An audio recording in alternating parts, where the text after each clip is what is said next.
அதிமுக ஆர்ப்பாட்டத்தில் திமுக அரசின் உங்கள் கனவை கூறுங்கள் திட்டத்தை விமர்சித்து பேசும்போது நடிகை நயன்தாராவை குறிப்பிட்டு சி.வி. சண்முகம் சர்ச்சை கருத்தை தெரிவித்தார். அவரைத் தொடர்ந்து திண்டுக்கல் சீனிவாசனும் பெண்கள் குறித்து அநாகரிகமாக பேசியுள்ளார். தமிழ்நாட்டில் நடைபெறும் பாலியல் வன்கொடுமை சம்பவங்களை தடுக்க தவறிய திமுக அரசை கண்டித்து விழுப்புரம் புதிய பேருந்து நிலையம் அருகில் அதிமுக முன்னாள் அமைச்சர் சி.வி. சண்முகம் தலைமையில் கண்டன ஆர்ப்பாட்டம் நடைபெற்றது. இந்த ஆர்ப்பாட்டத்தில் பேசிய சி.வி. சண்முகம் திமுக அரசின் உங்கள் கனவை கூறுங்கள் திட்டத்தை விமர்சித்து பேசினார்.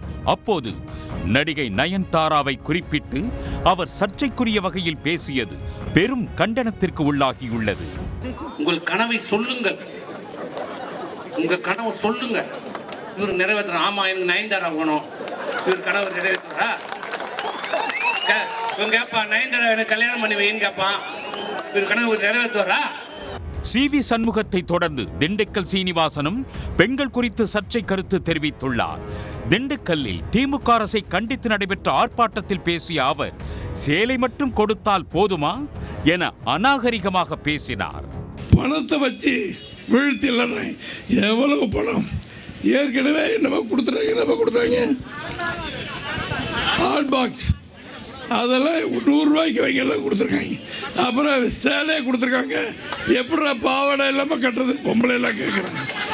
முன்னாள் அமைச்சர் சி.வி. சண்முகம் பெண்கள் குறித்து சர்ச்சை கருத்து தெரிவிப்பது இது முதல் முறை இல்லை.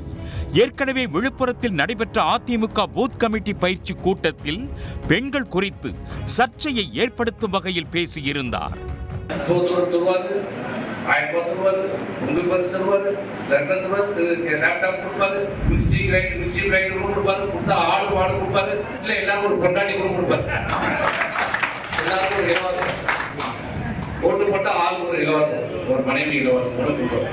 பெண்கள் குறித்து தொடர்ந்து அவதூறாகவும் அவர்களை அவமானப்படுத்தும் வகையில் பேசி வரும் முன்னாள் அமைச்சர் சி.வி. சண்முகம் மற்றும் திண்டுக்கல் சீனிவாசன் மன்னிப்பு கேட்க வேண்டும் என பல்வேறு தரப்பினர் வலியுறுத்தியுள்ளனர். உடனுக்குடன் செய்திகளை தெரிந்து கொள்ள சன் நியூஸ் பெல் ஐகானை கிளிக் பண்ணுங்க.